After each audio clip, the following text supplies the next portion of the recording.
বিগত আওয়ামী লীগ সরকারের মতো বর্তমান অন্তর্বর্তী সরকারও সড়ক দুর্ঘটনা প্রতিরোধে কার্যকর কোনো পদক্ষেপ নিচ্ছেন না বলে দাবি করেছেন নিরাপদ সড়ক চাইয়ের প্রতিষ্ঠাতা ইলিয়াস কাঞ্চন। সংগঠনটির প্রতিষ্ঠা বার্ষিকী উপলক্ষে আয়োজিত আলোচনা সভায় তিনি এসব কথা বলেন। এ সময় বক্তারা সড়কের আধিপত্য বিস্তার, চাঁদাবাজি ও দুর্নীতি বন্ধে জাতীয় ও সামাজিক প্রতিরোধ গড়ে তোলার পরামর্শ দেন। বিস্তারিত জানাচ্ছেন রচনা দাস।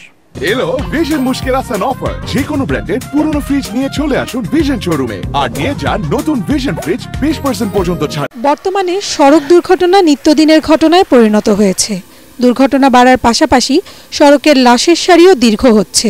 পথে বসেছে অসংখ্য পরিবার। দুর্ঘটনা প্রতিরোধে জনগণ ও গণমাধ্যম জোরালো ভূমিকা রাখলেও তাতে ভ্রুক্ষেপ নেই কর্তৃপক্ষের, এমন অভিযোগ নিরাপদ সড়ক চাই সংগঠনটির।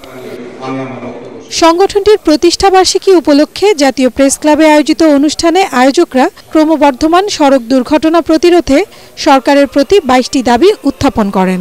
আমাদের যিনি সড়কের জন্য যিনি উপদেষ্টা হয়েছেন তার কোনো রকমের কার্যক্রম কিন্তু আমি এই সেক্টরে আমি দেখছি না, কিন্তু এটাকে গুরুত্বই দেওয়া হচ্ছে না।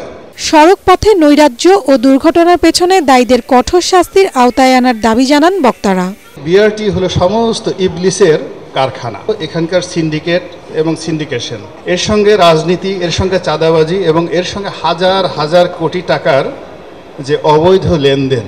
বিগত 15 বছরে তারা এই রাজপথকে আমাদের সাধারণ মানুষের জন্য তারা এটাকে অনিরাপদ করে তুলেছিলেন। সড়কে নতুন করে আধিপত্য বিস্তার ও বর্তমান সরকারের ভূমিকা নিয়েও প্রশ্ন তোলেন কেউ কেউ। মহাখালী যান, গাবতলী যান, একটা জায়গাতেও চাঁদাবাজি, দখলবাজি একটা বন্ধ হয় নাই। বিএনপির নাম ভাঙিয়ে চাঁদাবাজি, দখলবাজি করছে। বিএনপি তো বলে দেয় নাই যুবক অপরাধ করবে তারে ধরা যাবে না।